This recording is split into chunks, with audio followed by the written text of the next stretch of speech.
We often ask ourselves when something is brought up about the death penalty, is it justified? Does it benefit society?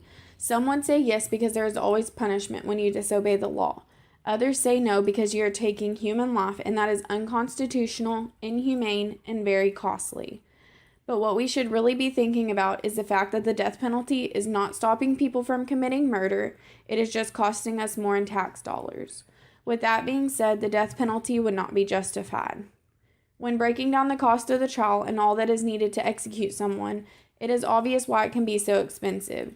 Genetic testing costs an outrageous amount, but so does hiring lawyers, witnesses, and experts who have to be a part of a long jury selection process, pre-trial motions, an entirely separate trial for sentencing, etc.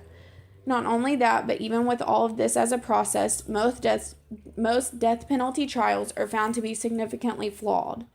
There are times people would argue that life imprisonment is more expensive than execution, but when looking further into the numbers cost-wise, it is clear what is more expensive. The death penalty has not ever cost less than life imprisonment. According to the American Civil Liberty Union, a 1982 study showed that were the death penalty to be reintroduced in New York, the cost of the capital trial alone would be more than double the cost of life term in prison.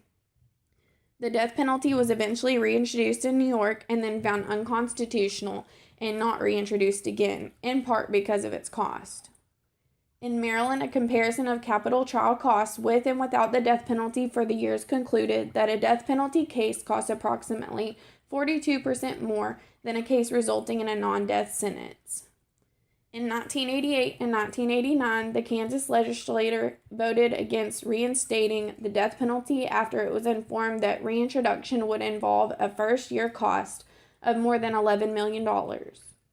Florida, with one of the nation's most populous death rows, has estimated that the true cost of each execution is approximately $3.2 million, or approximately 6 times the cost of a life imprisonment sentence.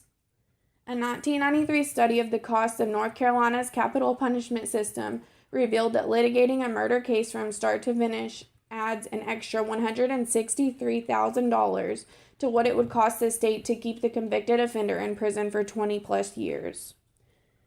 The extra cost goes up to $216,000 per case when all first-degree murder trials and their appeals are considered, many of which do not end with a death sentence and an execution.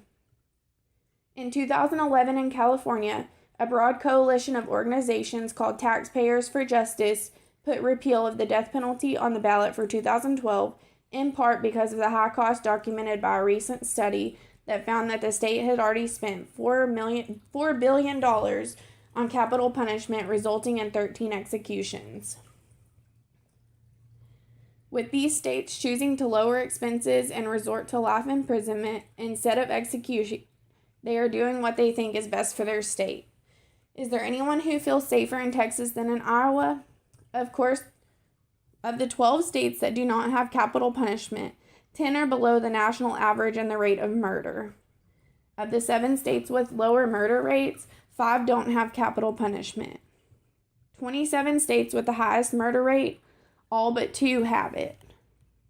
Instead of making these mistakes on costs and going through these long processes where local governments are having to bear the burden of these costs, diverting $2 million per capital trial from local services, hospitals and healthcare, police and public safety, and education, or in fracture repairs, roads, and other capital expenditures, and causing counties to borrow money or raise local taxes. The costs are often transferred to state governments as risk pools or programs of local assistance to prosecute death penalty cases, diffusing death penalty costs to counties that choose not to use or have no need for the death penalty in capital cases. There should instead be programs and organizations considered to keep crime rates down so the death penalty would not be needed. As stated above, it has been proven that states do not participate in the capital punishment do not necessarily have higher rates of murder. Law enforcement states that it is a waste of money using capital punishment and are also trying to make aware that we need to reduce the rate of violent crime. Curbing drug use and putting more officers on the streets, giving inmates longer sentences, and having gun control They rate the death penalty as least effective. Capital punishment wastes limited resources. It squanders the time and energy of courts, prosecuting attorneys, defense counsel, juries, and courtroom and law enforcement personnel.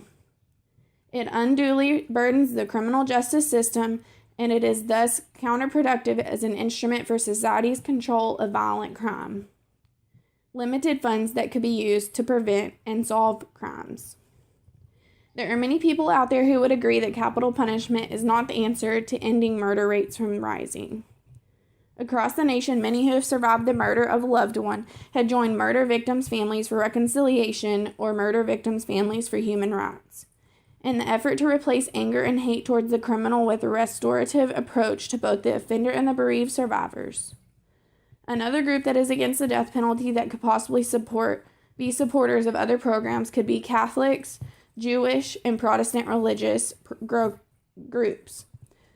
These groups already take up approximately 50 national organizations that constitute the National Coalition to Abolish the Death Penalty. With that being said, it seems apparent they could be possible supporters of organizations to assist in the lowering of crime rates that could also result in less murder, where capital punishment would no longer be needed. So when looking at the death penalty and asking the question again, is it justified? Consider all of the aspects of what is actually happening. Does the death penalty truly benefit society? Should the money be wasted and this person be sentenced to death or to life in prison? There are many other ways to spend the money that is being used for capital punishment. Why waste money on capital punishment when the inmate can sit in prison for the rest of their life? Why spend money killing someone when there are other options? And why not use the money to make the crime rate lower for all crimes being committed? The death penalty is not the only option for serious crime. It is time to reconsider the option that could further benefit the world.